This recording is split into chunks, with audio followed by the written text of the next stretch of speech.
Segunda carta a Timóteo, capítulo de número 3. Aleluia. Capítulo de número 3,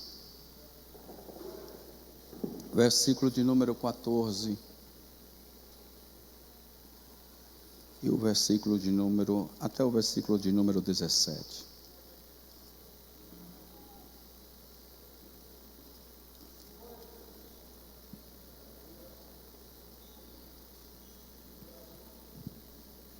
Todos encontraram? Está escrito: Tu, porém, permanece naquilo que aprendeste, e de que foste inteirado, sabendo de quem o aprendeste, e que desde a infância sabe as sagradas letras, que podem tornar-te sábio para a salvação pela fé em Cristo Jesus.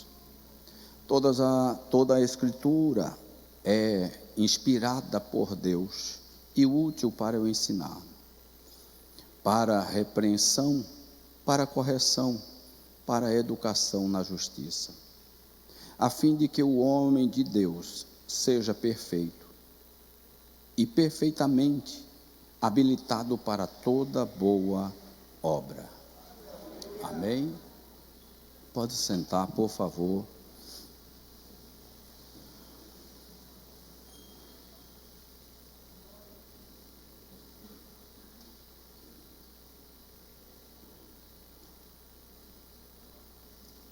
Queridos, nós vamos dar continuidade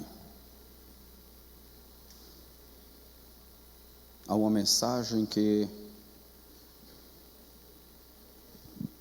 foi iniciada há 2 semanas atrás, pelo nosso pastor. E hoje nós vamos tentar concluir esta mensagem, e na qual tem o título: O livro mais transformador que existe. Já há 2 semanas o nosso pastor está falando sobre esse tema, sobre as Sagradas Escrituras, e hoje eu fui incumbido pelo mesmo para falar sobre este assunto.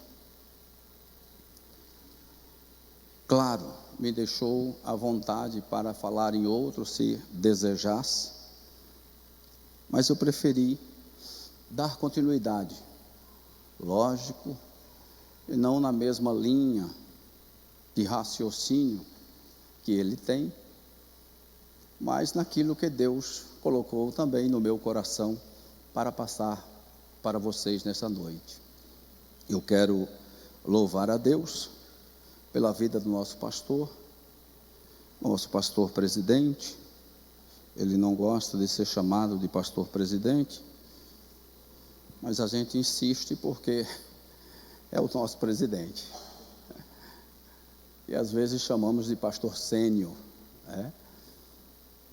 Mas isso são honrarias. E louvo a Deus pela vida dos nossos pastores que aqui estão, que representam o nosso ministério, pelas missionárias que estão e por toda a igreja, que param um pouco para ouvir a palavra e algumas vezes a palavra deste pastor que aqui está. Por isso eu louvo a Deus pela vida de vocês. Como disse, há 2 semanas que nosso pastor está falando sobre este assunto.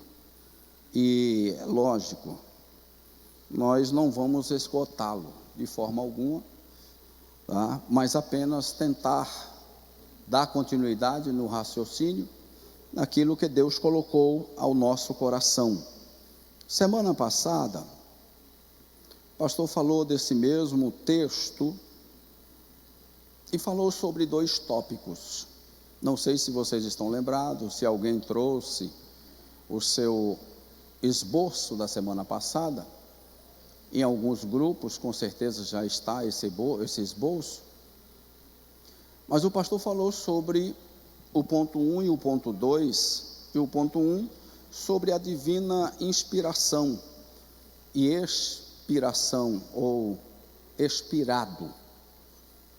Ou seja, sobre a autoria divina e a autoria humana. E nesse texto, o nosso pastor relatou o quanto Deus tem o desejo e tem o prazer de nos revelar os textos bíblicos, assim como fez aos homens escritores desta Bíblia, deste livro sagrado. E ele nos trouxe à memória que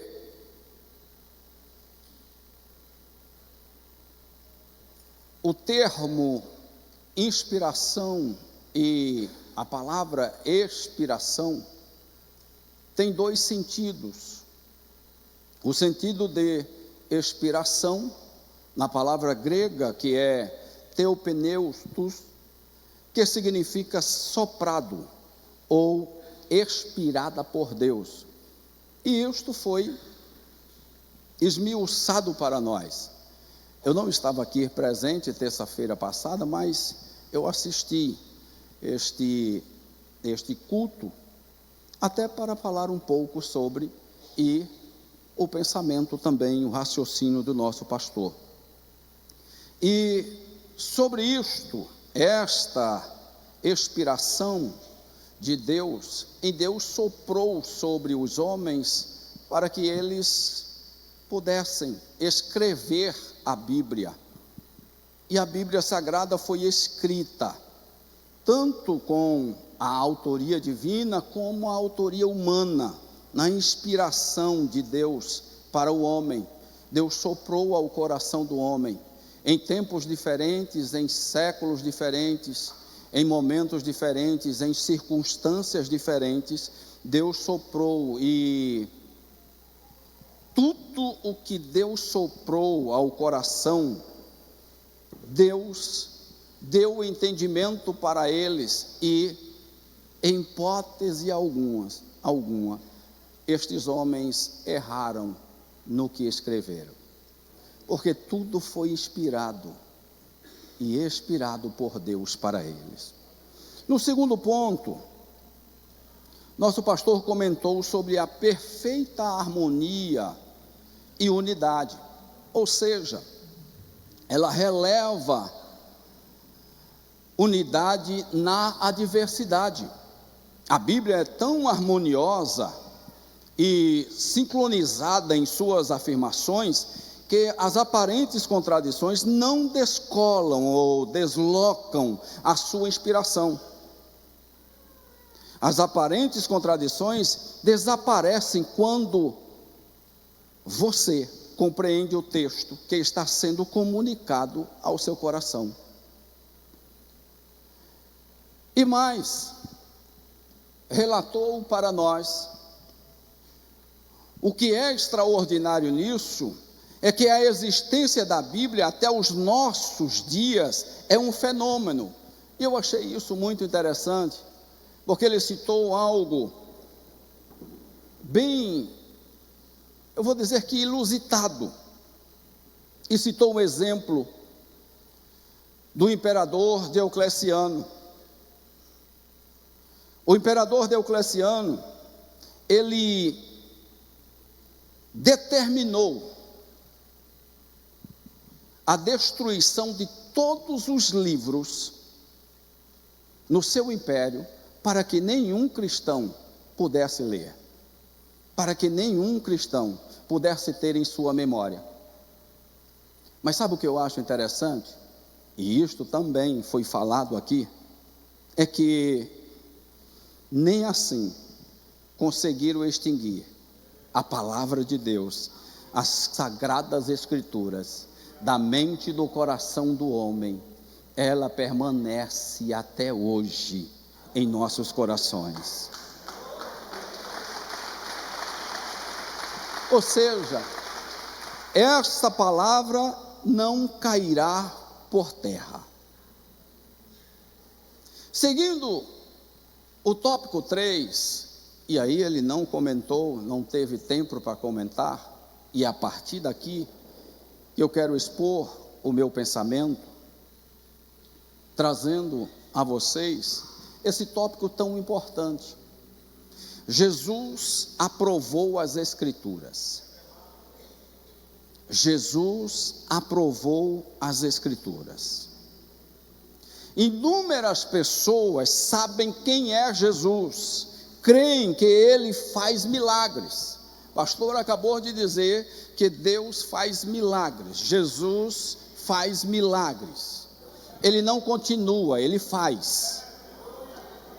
Ou seja, muitos creem nos milagres de Jesus, muitos acreditam que Jesus é o Senhor, muitos creem na ressurreição e ascensão de Jesus aos céus, mas não creem na Bíblia Sagrada.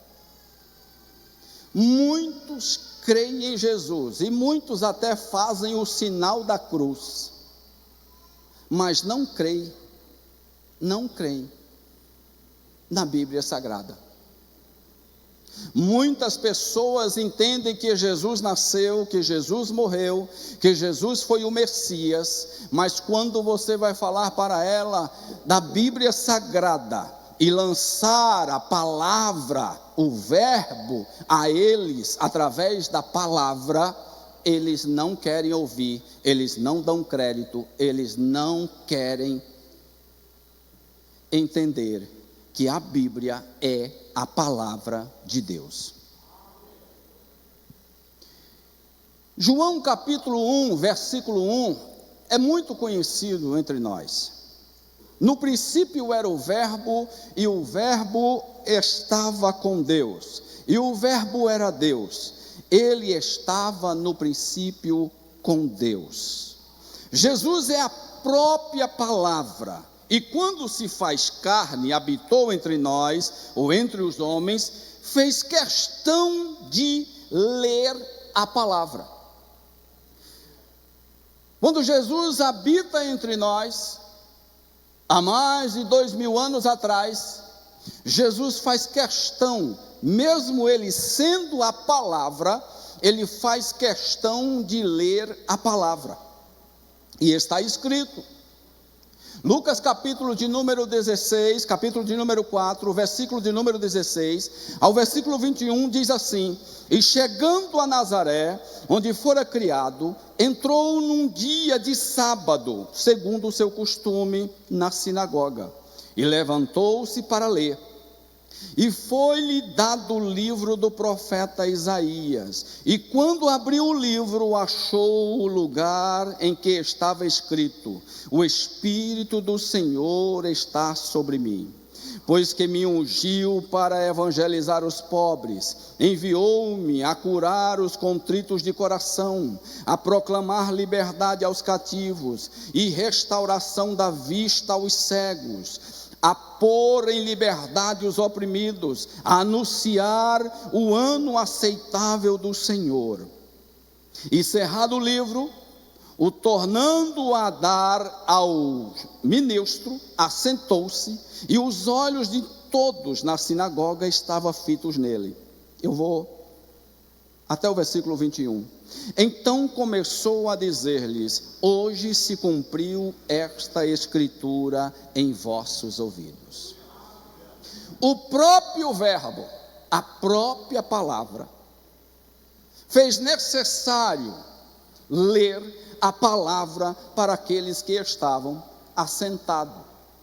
O próprio verbo, a própria palavra fez necessário ler a palavra para que todos pudessem ouvir a palavra do próprio verbo.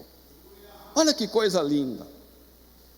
Além de tudo isto, ele ensinou a palavra. Lucas capítulo 27, e eu gostaria de ler, e vou ler este capítulo, para que você possa entender. Capítulo 24 de Lucas, a partir do versículo de número 13, olha que coisa linda. Porque a partir do versículo 13 até o versículo de número 49, o próprio Jesus vai estar falando de algo extraordinário sobre a vida, ensinando a muitos e ensinando a poucos. Em alguns momentos, Jesus está ensinando a palavra à multidão, ou a multidões. Em alguns momentos, Jesus está apenas ensinando a duas pessoas. E aqui se dá isso, no capítulo de número 24. É uma passagem muito conhecida. Os discípulos no caminho de Emaús.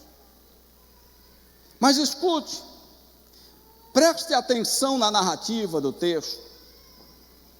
A partir do versículo 13, ele diz assim: e eis que no mesmo dia ia 2 deles para uma aldeia, que distava de Jerusalém 60 estádios, cerca de 30 quilômetros, cujo nome era Emaús. Ia falando entre si de tudo aquilo que havia sucedido. E aconteceu que, indo eles falando entre si e fazendo perguntas um ao outro, o mesmo Jesus se aproximou e ia com eles. Olha, eles estavam fazendo pergunta entre si, conversando entre si, exatamente de Jesus, do que havia ocorrido em Jerusalém. De repente Jesus aparece entre eles, mas os olhos deles estavam como que fechados, para que o não o conhecesse.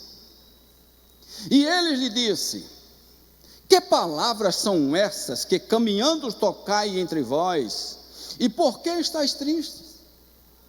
E respondendo um cujo nome era Cleopas, disse-lhe: és tu só peregrino em Jerusalém?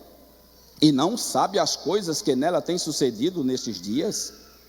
E ele lhe perguntou: quais? E ele lhe disseram: as que dizem a respeito a Jesus Nazareno, que foi homem, profeta, poderoso em obra e palavras diante de Deus e de todo o povo. E como os principais sacerdotes, os nossos príncipes o entregaram à condenação de morte e o crucificaram. E nós esperávamos que ele fosse o que remisse Israel, mas agora, sobre tudo isso, é já hoje o 3º dia desde que essas coisas aconteceram. Presta atenção. É verdade que também algumas mulheres dentre nós nos maravilharam, as quais de madrugada foram ao sepulcro e, não achando o seu corpo, voltaram dizendo que também tinha visto uma visão de anjos, que dizem que ele vive. Olha, eles saem de Jerusalém, mas eles já saem com a promessa viva, e mesmo assim eles não acreditam que Jesus havia ressuscitado. Mesmo assim, a discussão entre um e o outro, a conversa entre um e o outro, é de Jesus que não apareceu a eles, é do Jesus que morreu e não havia ressuscitado.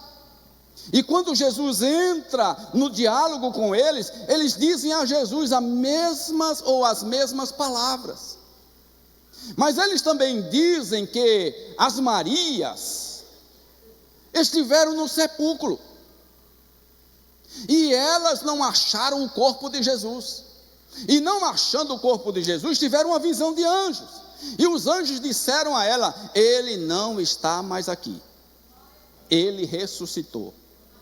As mulheres saem de lá, vão até onde estão esses 2 camaradas e os discípulos.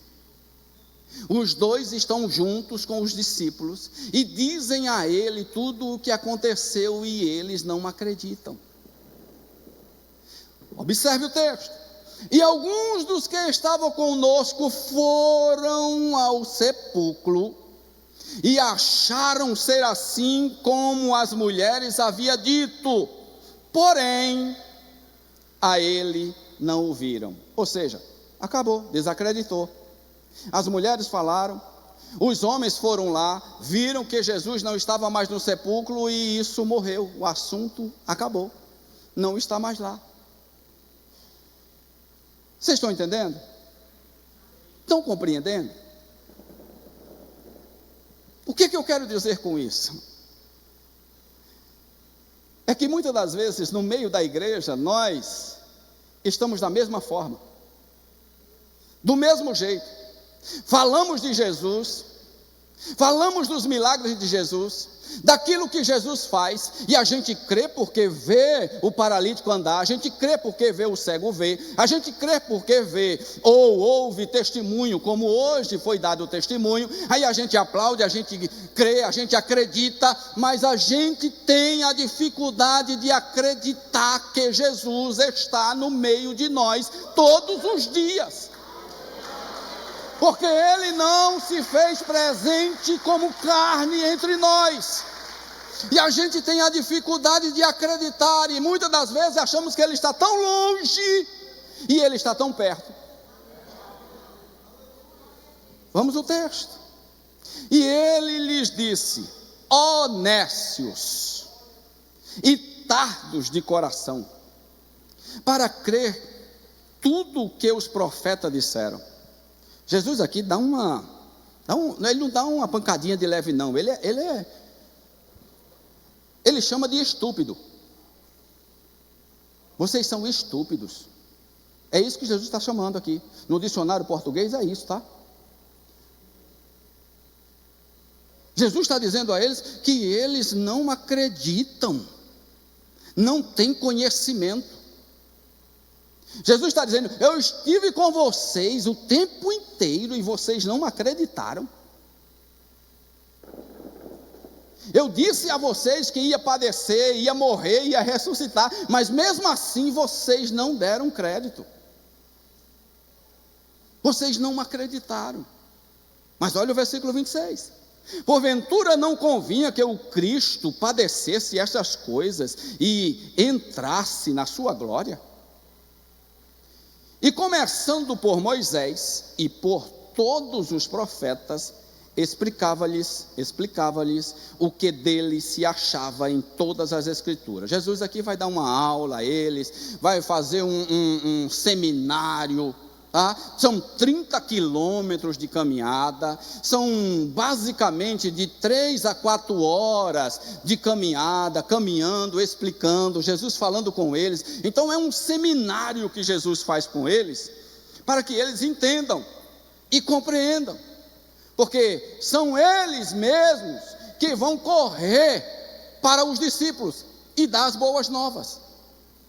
E por isso Jesus teve a necessidade de passar para eles, deu uma aula a eles de teologia, mostrando a eles, e chegando à aldeia, para onde ia, e ele fez como quem ia para longe, e eles o constrangeram dizendo, fica conosco, porque já é tarde, e já declinou o dia, e entrou para ficar com eles. E aconteceu que, estando com eles à mesa, tomando o pão, o abençoou e partiu, e lhe deu. E abriram-se-lhes então os olhos, e o conheceram, e ele desapareceu-lhes. E disseram um para o outro, porventura não ardia o nosso coração, quando pelo caminho nos falava, e quando nos abria as escrituras?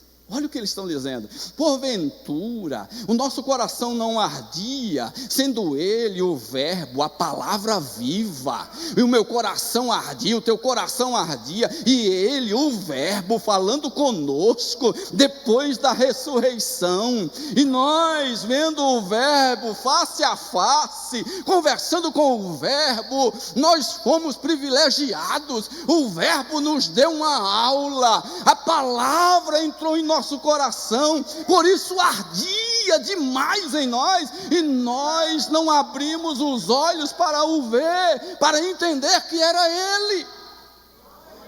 Mas Jesus só faz-os compreendido no partir do pão. Quando Jesus parte o pão, Jesus abre os olhos e desaparecem do meio deles. Ei! Que coisa extraordinária. Jesus ensina aqueles homens, Jesus mostra àqueles homens o quanto é necessário ter a palavra viva perto de você. Jesus mostra àqueles homens o quanto é necessário entender, compreender, e não só estudar, mas comer a palavra. Porque o que Jesus dá a eles ali é um ensinamento, é uma aula de teologia. O que Jesus está mostrando a eles é que eles tenham também o conhecimento, mas não só o conhecimento, mas também tenham e sintam a presença quando eles estiverem com a palavra viva, aberta diante deles. O que Jesus está dizendo àqueles homens é: leiam, entendam, compreendam, use a palavra no tempo oportuno, use a palavra quando necessário, em tempo e fora de tempo. Deixa eu lhe dizer uma coisa: Jesus ensinou aquele povo, Jesus chamou Ele mesmo na palavra, dizendo que a palavra era o próprio Deus, e ao mesmo tempo, Jesus, Ele cumpriu toda a palavra. Jesus cumpre a palavra. Versículo de número 44 do mesmo texto em que nós lemos. Abra comigo para você entender. E disse-lhes: são estas as palavras que vos disse, estando ainda convosco, que convinha que se cumprisse tudo o que de mim estava escrito na lei de Moisés, e nos profetas, e nos salmos. Jesus cumpre toda a palavra, porque Ele é a palavra. Aleluia. Continuemos lendo. Observe comigo. E na mesma hora se levantaram, tomaram-se o rumo para Jerusalém, e acharam congregados os 11, e os que estavam com eles, os quais diziam: ressuscitou verdadeiramente o Senhor, e já apareceu a Simão. E eles contaram o que lhe acontecera no caminho, e como deles foram conhecidos no partir do pão. E falando eles destas coisas, o mesmo Jesus se apresentou no meio deles e disse-lhes: paz seja convosco. Jesus está na casa. Aleluia. Mas olha o que acontece novamente. Eles ficaram espantados. Gente, se fosse nós, ou quem sabe até eu acho que eu correria, dar um mergulho no pescoço de Jesus, abraçaria Jesus. Mas aqueles homens simplesmente se espantaram. Eles ainda não olharam com os olhos abertos para Jesus, e eles estavam espantados, atemorizados, pensando que via algum espírito. E ele lhe disse: por que estáis perturbados? E por que sobem tais pensamentos aos vossos corações? Olha que coisa linda. Vede as minhas mãos, os meus pés, que sou eu mesmo. Apalpa-me e vede, pois um espírito não tem carne nem ossos, como vedes que eu tenho. E dizendo isto, mostrou-lhe as mãos e os pés. E não o crendo eles ainda por causa da alegria, e estando maravilhados, disse-lhes: tendes aqui alguma coisa para comer? Olha o que Jesus pergunta. Eles estão tão perplexos, estarrecidos, que eles não compreendem, não entendem nada do que está acontecendo. Aí Jesus diz: já mostrei as mãos, já mostrei os pés, e esses camaradas não abriram os olhos ainda. Deixa eu mostrar uma coisa. Ei, tem alguma coisa para comer? Aí eles disseram, então eles apresentaram-lhe parte de um peixe assado. Tem peixe, e também tem um favo de mel. O que ele tomou, comeu diante deles, e disse-lhes, e aí eu repito o 44, são estas as palavras que vos disse, estando ainda convosco, que convinha que se cumprisse tudo o que de mim estava escrito na lei de Moisés, nos profetas e nos salmos. Ei, Jesus precisou comer peixe e comer mel para que os homens acreditassem que ele havia ressuscitado. O que Jesus precisa fazer para que você acredite que ele ainda é o Senhor da sua vida? O que Jesus precisa fazer? Porque em tudo os indagamos, porque em tudo falamos. Às vezes dizemos que o Senhor não está perto, o Senhor está distante, mesmo Ele estando perto de nós, e nós estamos indagando e perguntando, onde estás? E Ele está dizendo, traga peixe, traga pão, eu vou comer com você, para mostrar que eu estou pertinho de você. É necessário muitas vezes, pastores, Jesus entrar no quarto e sacudir um vento, aí você olha e diz, como entrou esse vento? Jesus está aqui. É a manifestação dele, para você entender que ele está perto de você. Escute, não tem como, irmãos, não tem como ler a Bíblia e não chorar. Não tem como ler a palavra e não se alegrar. Não tem como a gente ler a palavra e não sentir o fervor do Espírito Santo em nós.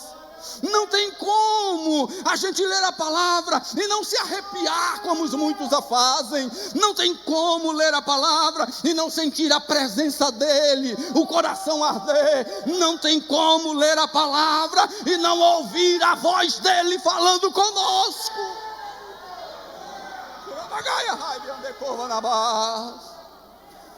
Não tem como. Quando nós abrimos a palavra, ele está ali. Quando nós lemos a palavra, o coração arde, as lágrimas caem.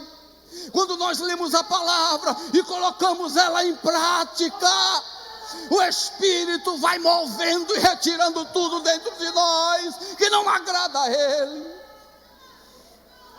Ora manchura bagaia raibi ande cova na ba.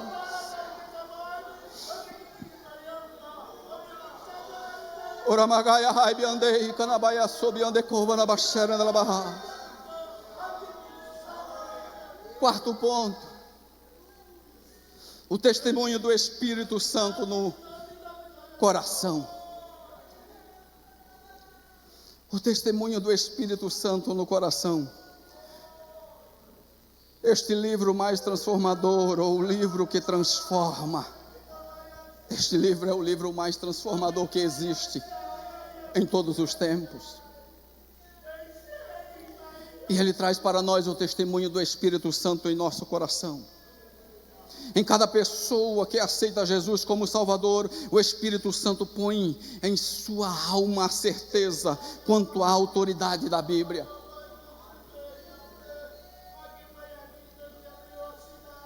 É uma coisa automática. Não é preciso que ninguém o ensine, que de fato, quando aceita Jesus, também aceita a Bíblia Sagrada. E aceita, sem argumento, sem argumentar. Romanos 8, versículo 14 diz assim: porque todos os que são guiados pelo Espírito de Deus, estes são filhos de Deus. Porque não recebestes o espírito de escravidão, mas outra vez estardes em temor, mas recebeste o espírito de adoção de filhos, pelo qual chamamos Abba, Pai. Primeira carta a Timóteo, versículo 4 e versículo 1, capítulo 4, versículo 1. Mas o Espírito expressamente diz que nos últimos tempos apostatarão alguns da fé, dando ouvido a espíritos enganadores e a doutrinas de demônios. Segunda carta de Timóteo, capítulo de número 3 e versículo 16 diz assim: toda a Escritura é divinamente inspirada e proveitosa para ensinar, para repreender, para corrigir e para instruir em justiça. Todos os dias, irmãos, todos os dias o Espírito Santo vai tirando de nós o que não agrada ao Pai. O nosso ego, o nosso orgulho, que destrói a nossa alma, mas o Espírito, ele traz restauração. É impossível você receber o Espírito Santo e continuar do mesmo jeito, orgulhoso, egoísta. É impossível receber a luz do Espírito Santo e continuar da mesma forma. É impossível, porque o Espírito Santo gera em nós humildade. O Espírito Santo gera em nós humildade. Deixa eu te dizer uma coisa: não tente consertar o que está errado sem a ajuda do Espírito Santo. Vai dar ruim para você. Não faça isso. Não tente consertar o que está errado sem a ajuda do Espírito Santo. Tem coisas que só o Espírito Santo faz. Tem coisas que só Ele sabe mexer e onde mexer. Tem coisas que só Ele sabe. Agora eu vou falar uma palavra. Só Ele sabe bulir. Você já entendeu essa palavra? Já ouviu? Só Ele sabe bulir. Só Ele bole. Lá no interiorzão a gente ouvia muito isso. Só Ele sabe o lugar. Tem coisas, irmãos, que só o Espírito Santo sabe fazer. Mas eu lhe dou um recado nesta noite: deixa Ele trabalhar, deixa o Espírito Santo tratar, deixa o Espírito Santo tirar, deixa o Espírito Santo moldar, deixa Ele transformar, deixa Ele mudar a sua vida. Tem coisas que não vai adiantar você mexer sem a ajuda dEle, não vai dar certo. Então deixa Ele trabalhar. Vai doer, pastor, não tem problema, deixa Ele trabalhar, deixa Ele moldar. Tudo que tem transformação, vai existir dor, vai existir algo para que você deixe de lado, esqueça o que estava fazendo. Tudo que o Senhor vai mexer ou mexeu em nossas vidas, nunca mais será do mesmo jeito que estava. Porque quando Ele mexe, Ele muda. Quando Ele mexe, Ele transforma. Quando Ele molda o vaso, Ele sabe para que vai servir. Aleluia. Quinto e último lugar, a Bíblia se cumpre. O livro mais transformador que existe está se cumprindo a cada dia. O Antigo Testamento, ou o Primeiro Testamento, como os judeus o chamam,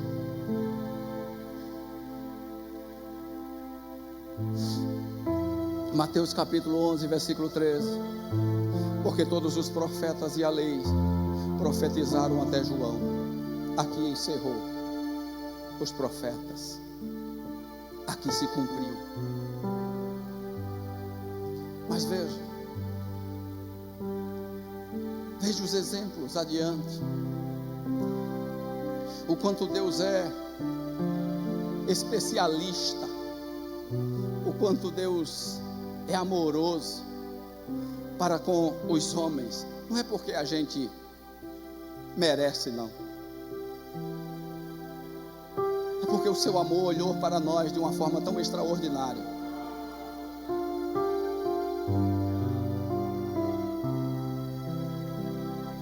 A Bíblia se cumpre. E eu vou lhe dar alguns exemplos. No seu esboço está falando sobre Ciro. Ciro, o monarca persa. Deus o chamou pelo nome, através do profeta Isaías, 150 anos antes do seu nascimento. Isaías 44 e o versículo de número 28. Que digo de Ciro? É meu pastor, e cumprirá tudo o que me apraz. Dizendo também a Jerusalém: tu serás edificada, e ao templo tu serás fundada. 150 anos Deus estava falando de Ciro. Agora vê o que Deus está falando de Ciro em Isaías 45, versículo de número 1 até o versículo de número 7. Hoje eu peguei muitos versículos, a gente precisa ler a Bíblia.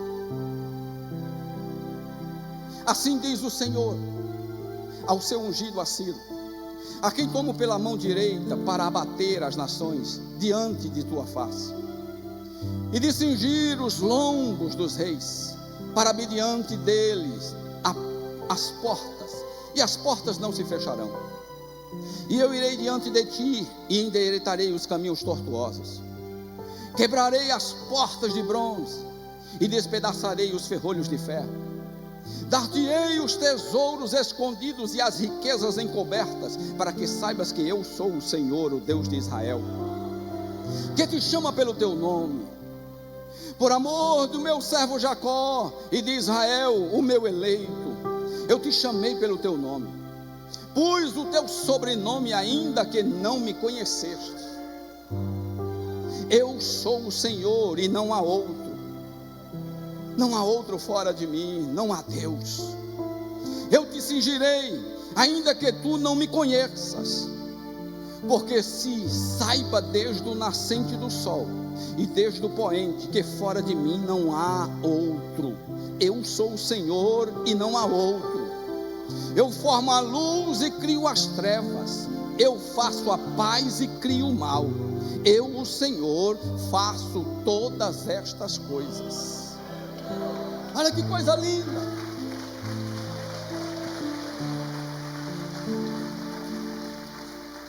Cento e 50 anos antes, Deus pronuncia o nome de Ciro.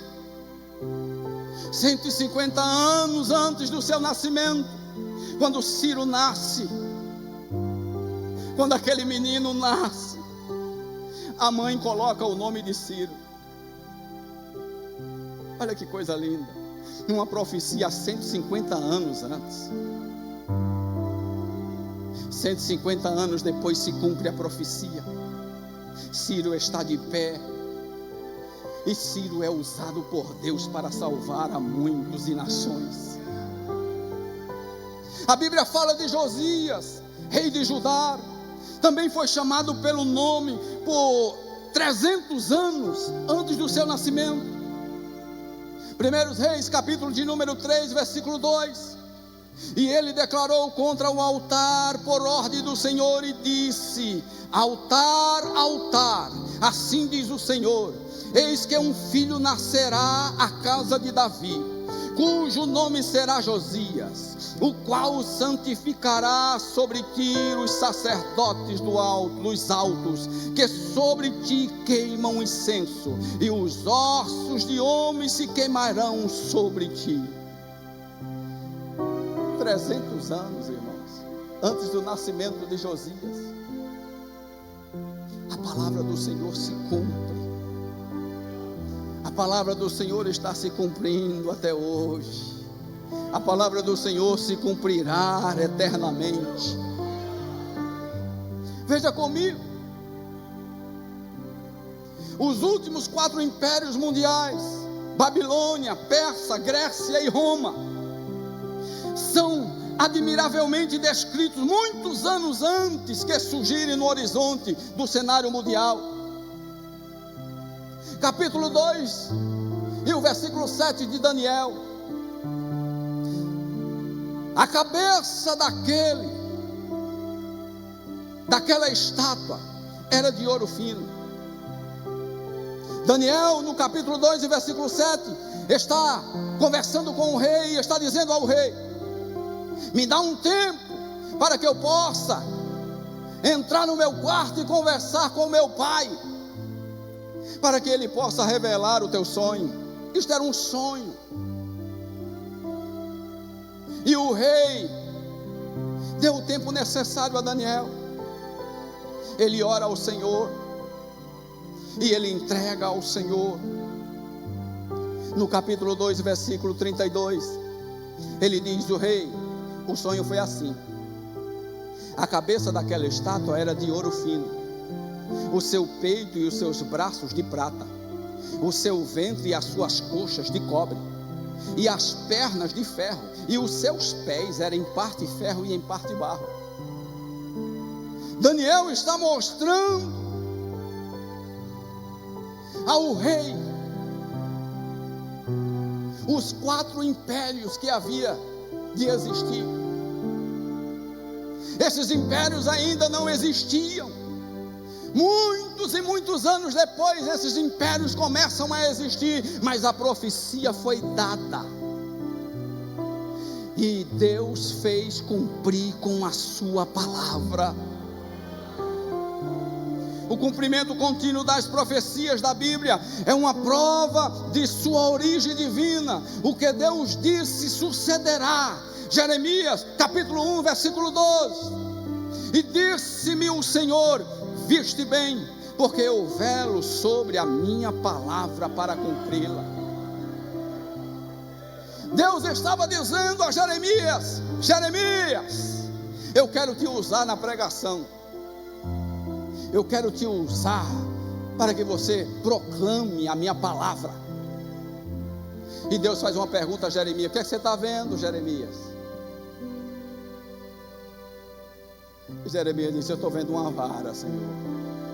Ele disse: viste bem, porque eu velo sobre a minha palavra para cumpri-la. O que eu quero te dizer com isso é que a palavra, ela restaura. Só vamos ser restaurados através da palavra de Deus. Só vamos ser restaurados através da palavra de Deus. Fica de pé se você puder. Eu já encerro. O ministério de louvor já pode vir. A palavra, ela restaura.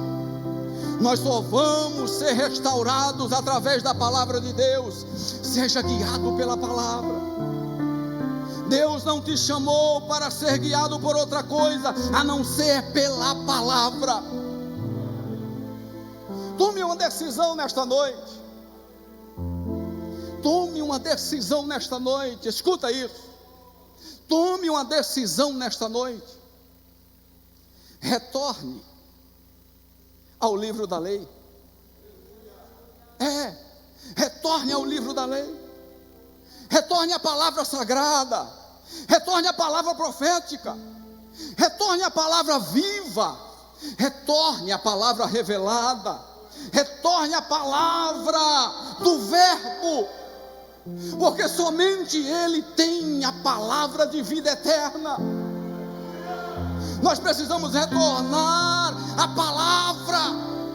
Tem muita gente na igreja, só quer ouvir e só quer receber, mas quando chega em casa, dobra a Bíblia, bota embaixo do travesseiro, ou quem sabe num instante, se ainda existir, ou quem sabe em qualquer lugar da casa, mas ele não lê a palavra, passa dias e dias, e ele não tem coragem de abrir a palavra, de ler a palavra.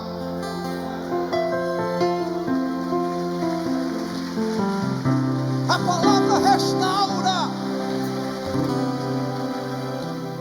Tome a decisão nesta noite de voltar voltar a ler a palavra. Tome a decisão, porque ela é uma palavra viva. Tome a decisão, porque quando você voltar a ler a palavra, tenha certeza que Ele vai falar com você. Tem muita gente no meio, em meios de internet, ouvindo A, ouvindo B, pregador A, pregador B, revelação A, revelação B, mas a revelação está na palavra.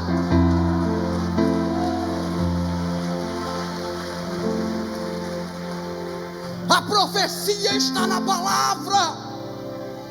A palavra é profética. A palavra é revelada. Quer que Deus fale com você? Abre a palavra. Ora em cima da palavra. Debruça em cima da palavra. Dorme com ela no peito. Ora bagaia raiva de cova na mão.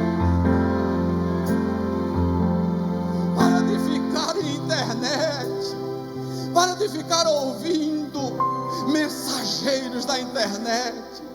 Para de ficar ouvindo revelações da internet. Para de ficar ouvindo profecia. Porque quando você entra lá, a internet identifica que você entrou, teu nome está lá, e alguém olha do outro lado e diz: entrou fulano de tal. Agora o Espírito do Santo está me dizendo: é mentira, não existe isso. A palavra é a palavra de Deus, é revelação pura.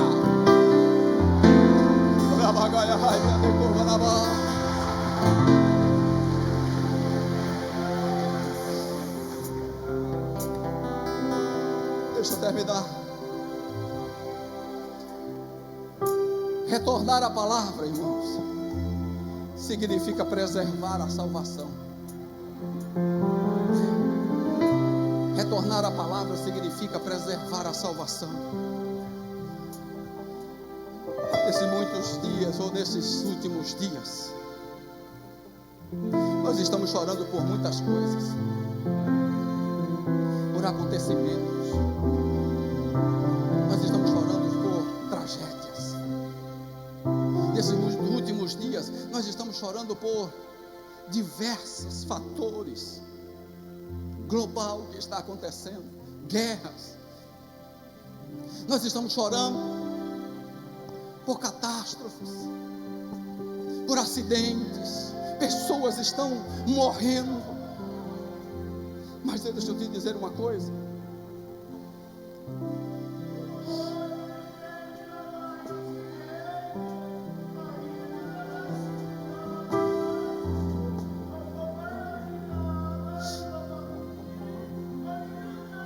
deixa eu te falar uma coisa.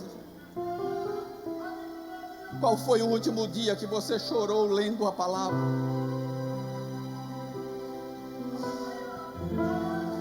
Qual foi o último dia que as suas lágrimas caíram quando você começou a ler a palavra?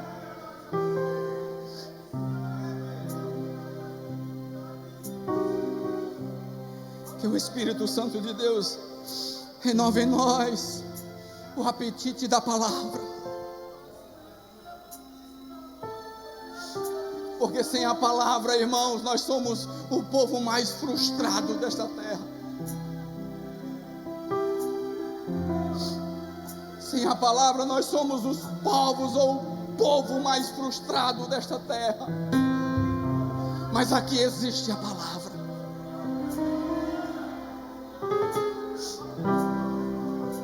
Escuta. O cristianismo contemporâneo se tornou uma religião mecânica. Mas nós somos uma igreja que aprende a palavra. Nós somos uma igreja que é reconhecida como a igreja que tem palavra. Nós somos uma igreja que é reconhecida como a igreja que tem a palavra de Deus que sai desse púlpito. Não despreze a palavra. Olha para o teu irmão. Olha para ele, olha para ele. Olha para o seu irmão aí. olha para ele, tem vergonha não, olha para ele. Se ele tiver de olho fechado, bate nele assim e diz: ei, eu quero falar com você. Olha para ele, bate, olha para ele, vira, ou diz no ouvido dele: tem vergonha não, eu vou falar para você, falar com ele. Diz a ele assim, ó: nós somos uma igreja que tem a palavra. Agora bate no teu peito e diz assim: nós somos uma igreja que tem a palavra viva, uma igreja que come a palavra, uma igreja que tem revelação da palavra. Nós somos uma igreja que tem a palavra profética. Nós somos uma igreja viva, Deus.